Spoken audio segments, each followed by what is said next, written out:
ભક્તિ માતાના લાડીલા કુંવર સ્નાન કરવા બિરાજ્યા. હે મુક્તપતિ ભગવાન, ભક્તપતિ ભગવાન, હરિજનોના હૈયાના હાર તમે સ્નાન લીલાના દર્શન આપો છો કૃપા કરીને.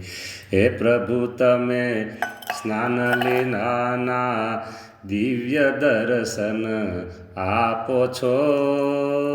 હે ભક્તજનોના ભવો રે ભવના દુખડા તમે કાપો છો વાલા, દુખડા તમે કાપો છો.